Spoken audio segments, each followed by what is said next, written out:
Hey guys, Aaron with DIY Home Repair. So today I'm going to be going over how to install a spring-loaded hinge, as well as where and when you might need to install one. Alright, so when it comes to spring-loaded hinges, there's usually a couple common places people have them installed. Usually if they have two doors kind of back to back, and if one door for some reason opens up and then it can stop the other door from opening. That's a very common place to have them installed. The other one is actually starting to become more common, I would say, is on your garage. So for example, this right here is the door to my garage, and because of a lot of the fire regulations, this is actually becoming more common. This door did not have a spring-loaded hinge when I bought it, so I had to install one because it came up under the inspection. So that's something that's actually becoming more common, and usually that's again for fire protection, to make sure that door seals and closes behind you. So the other thing you want to consider when you're installing these is the weight of the actual door. So I know this door is under 70 pounds. I know one hinge will probably work for me. Again, going off, I'm using about a 4-inch hinge. You're going to want to check the instructions on the actual hinge when you determine how much weight can go on each hinge. But they're pretty easy to install. If you have a heavier door, you're going to want to install the middle and the bottom versus the top, and just use a standard hinge on the top. If you just need one hinge, you want to go with the middle. And usually if you're at a door that has only 2 hinges, it's pretty a lightweight door, so you can go either one. But that's kind of how you want to look at installing those and things you want to take into account. So let's go ahead and show you how to get this installed. Alright, so the other benefit I see to doing, of course, the middle hinge is it's easy to get off. You don't got to worry about taking the other hinges off. So let's just get this thing off real quick.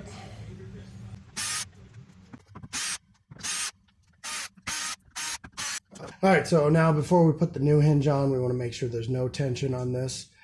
So we want to make sure our pin is pulled out as well. And I will go over how to actually release the tension on it later, and I'll show you how to put new tension on as well. And then we'll just take our new hinge, put it on here like that. Now, I've previously cut this, so to make sure that hinge will fit. You'll also notice that the holes don't line up, so we will have to re-drill those as well. But for right now, what I'm going to do is just going to go ahead and put this on. See if anything lines up here. I got one that lines up. So I'm going to screw that down.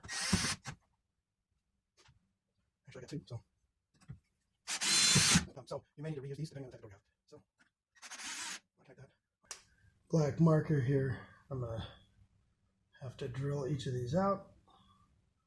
I'm going to mark my spots. Alright, so to drill these out, I'm just going to use a 5/32 drill bit here. Now that should be plenty for the screws I'm putting in. Now for the other side, we're actually going to use a self-tapping screw.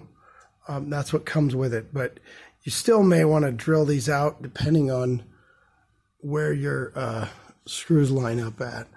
And for the most part, I'll probably use a little bit larger drill bit on that side, but it really depends on the size of your screws. So you're going to want to check that out as well. Here, I'm going to use a 1/8 bit here. Just put that on there. You want something that'll actually go through a metal door.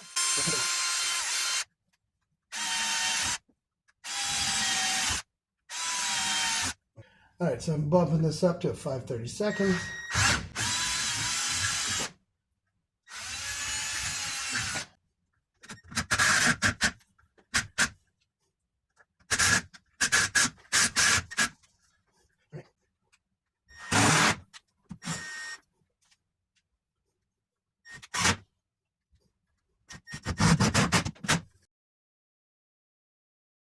All right, so tighten this. We're going to use the Allen wrench that came with it.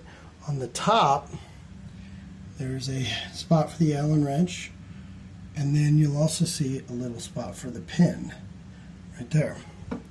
So what we're going to do here, you're going to take your Allen wrench and get it in here, and you got to move this around a little bit. And then what we're going to do is go like this, and then you'll see right here that a hole lines up. And then you want to put your pin in. Now, you don't want to put your pin all the way in because then it's difficult to get out. So we just want to let it sit out like that. And at that point, you can test your door, make sure the tension's good. I'm going to put this back in there.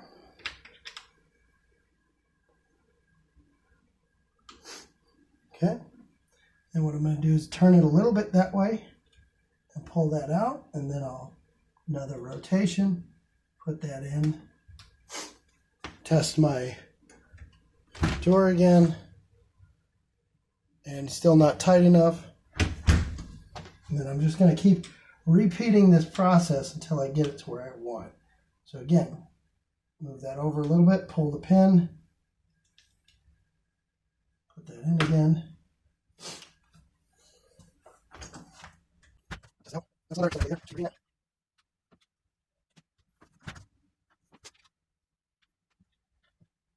Now you want to be conscious of what the hinge actually says, because it usually tells you a max number of rotations. So you want to be aware of that so you don't go past that. Then when you get to what you want, you can push the pin all the way in or just leave it partially out. That's the way I usually do it. There you go. That's what I want. Now, to release the pressure, it's pretty much just the opposite.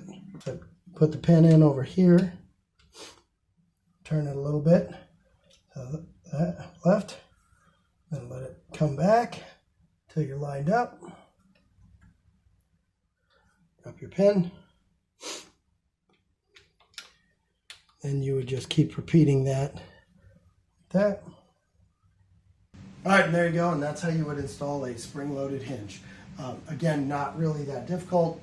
It's more about just knowing the weight of your door, whether you're going to need a couple hinges or just one would suffice. Like I said, a real lightweight door, one would be good, 3.5. So it's just identifying what you need. As always, thanks for watching. And if you're not already a subscriber, make sure you click that link below and become one, and we'll catch you on the next one.